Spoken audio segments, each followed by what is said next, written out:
Hello everyone, life in frames by পলুমির চ্যানেলে তোমাদের সবাইকে স্বাগত জানাই। আজকে তোমাদের সাথে শেয়ার করব দিদির প্রি ওয়েডিং শ্যুটের পার্ট 3টা। দিদিদের যখন শ্যুট চলছিল আমি এদিক ওদিক ঘুরে একটু রেস্ট করছিলাম, মজা করছিলাম একা একা। আবার এরই মাঝখানে ওর লুকটাও চেঞ্জ করে দিয়েছি। ও এবার একটা গাউন পরেছিল আর জিজু পরেছিল ফর্মালস। আর দিদি এখানে একটু পোজ দিয়ে দেখছিল ওকে কেমন লাগছে, আর জিজু ওখানে ফাইনাল টাচ আপ করতে ব্যস্ত। বলো কেমন হয়েছে?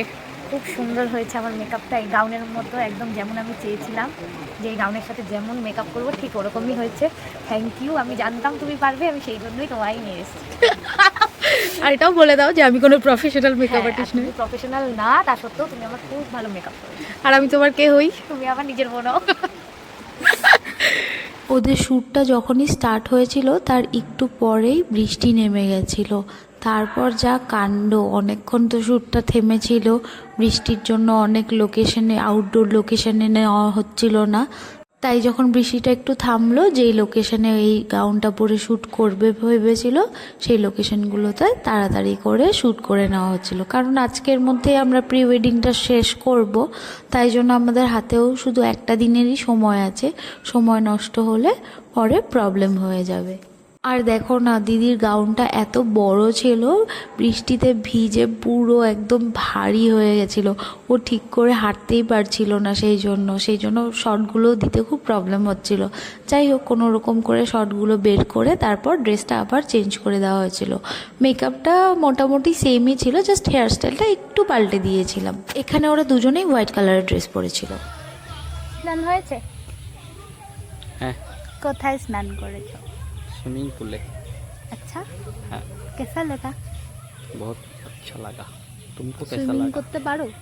হ্যাঁ পারি তো, অল্প অল্প। ঘন্টা পারো তুমি সুইমিং করতে? তুমি পারো না, আমি তোমাকে শিখিয়ে দিলাম। আমি তো ভয় পাই সুইমিং করতে। হ্যাঁ জানি তো, দেখলাম সেটা কিরকম সুইমিং করলে তুমি। আচ্ছা, এগুলো হচ্ছে ওদের প্রি ওয়েডিং দেখে তোমার একটু ফটোশুট করতে ইচ্ছে করছে না? করছে না? করছে তো, খুব ইচ্ছা করছে না। তাহলে চলো আমরাও একটা পোস্ট ওয়েডিং ফটোশুট করে নিই। হ্যাঁ হ্যাঁ করবো তো, একটা তো করলাম না সুইমিং পুলে। দুটো ফটো মারা কি পোস্ট ওয়েডিং ফটোশুট বলে? লাঞ্চ করে এসে আরও করবো। ওকে। ওরা ফটোশ্যুট করতে করতে আমরাও একটু সুইমিং পুলে নেমেছিলাম, তখন ওরা অন্যদিকে শ্যুট করছিল। তারপর আমরা একটু চেঞ্জ করে এখন এসেছি লাঞ্চ করতে। তখন প্রায় 2টো মতো বাজছিল। সবার প্রায় খিদে পেয়ে গেছিলো। ক্যামেরাম্যান দাদারাও সকাল থেকে শ্যুট করছিল, তো ওদেরও খিদে পেয়ে যাওয়াটাই স্বাভাবিক। আমাদেরও একটু একটু খিদে পেয়ে গেছিলো, তাই জন্য আমরা সবাই মিলে এখানেই ওদের যে ডাইনিং এরিয়া আছে ওইখানেই লাঞ্চটা সারবো। তারপর আবার শ্যুট লোকেশনে ফিরি। আসলে বৃষ্টির জন্য একটু প্ল্যানগুলোতে চেঞ্জেস আসলো, না হলে ও যে বড় গাউনটা পরেছিল সেটাতে আরও কিছু শর্টস নেওয়ার কথা ছিল, আরও নানান ধরনের ওদের যে ভিডিওগ্রাফি প্রসেসটা থাকে। বাট পরে প্ল্যানটা একটু চেঞ্জ করা হলো। পরে অন্য অন্য ড্রেস পরে যে শ্যুটগুলো ছিল ওগুলো উপরে কন্টিনিউ করা হলো। চলে এসেছিলো আমাদের খাবারটা। তারপর আমরা খাবার খেয়ে একটু ওদের টেরেস এরিয়াটাতে ঘুরতে এসেছিলাম। ওই যে হোয়াইট হোয়াইট রুমটা দেখতে পাচ্ছ, ওইদিকে সেকেন্ডের ডোরটা, ওইটা আমাদের রুম ছিল। আর একটা রুম ছিল আমাদের টেন্ট রুম ছিল। একটা রুম এই প্রান্তে ছিল, আরেকটা রুম ওই প্রান্তে ছিল। তো আমাদের একটু দূরত্ব হয়ে গেছিলো, কিন্তু কোনো ব্যাপার হয়নি, যেহেতু সেম লোকেশনেই তো ওইটা একটু অ্যাডজাস্ট করাই যায়। কারণ কি আমরা পাশাপাশি রুম পাইনি, আর টেন্ট রুমে থাকারও একটা আলাদা রকম মজা রয়েছে নিজস্ব, তো সেটাও একটু আমরা ফিল করতে পারলাম, সেটার মজাটাও আমরা নিতে পারলাম। টেরেস এরিয়া থেকে ভিউটা আরও বেশি যেন সুন্দর লাগছিল। পুরো এরিয়াটা দেখা যাচ্ছিল এখান থেকে, আর সুইমিং এরিয়াটা তো খুবই সুন্দর লাগছিল। আমিও সুইমিং করতে গিয়েছিলাম, বাট আমি তো সুইমিং করতে পারি না, বাট একটু ওই আর কি পুলে একটু মজা করে এসেছি।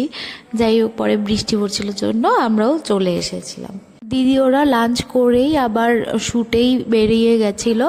এখন আবার ওকে ড্রেস চেঞ্জ করাতে হবে, সেই জন্য আমাকেও রুমে ডাকলো, তাই আমিও যাই ওর সাথে, ওকে হেল্প করে দিই। ওদের না বিল্ডিংয়ের পেছনে একটা পুকুর ছিল, আর ওখানে না অনেক ধরনের মাছ ছিল। আমরা সামনে থেকে দেখেছি, আর ওগুলো ভিডিওতে আমি ক্যাপচার করতে পারিনি, ওগুলো বোঝা যায় না অ্যাকচুয়ালি ক্যামেরার মধ্যে। বাট সামনে থেকে মাছগুলোকে একটু একটু করে খাবার দিলে অনেকগুলো মাছ একসাথে করে ভিড় করছিল। সত্যি আমরা কিন্তু দিনটা খুব মজা করেই কাটিয়েছি। আমি তোমাদেরকেও বলবো, যদি কখনো তোমরা কলকাতা উলুবেড়িয়ার এই সাইডে আসো, তখন অবশ্যই এই দামোদর রিভার রিট্রিট রিসর্টটাতে একবার ভিজিট করে যেও। আশা করছি তোমাদেরও খুব ভালো লাগবে, জায়গাটা সত্যি খুবই সুন্দর। চলো ভিডিওটা তাহলে এখানে শেষ করছি। ভিডিওটা ভালো লাগলে একটা লাইক, কমেন্ট আর সাবস্ক্রাইব করে দিও। Till then, bye by.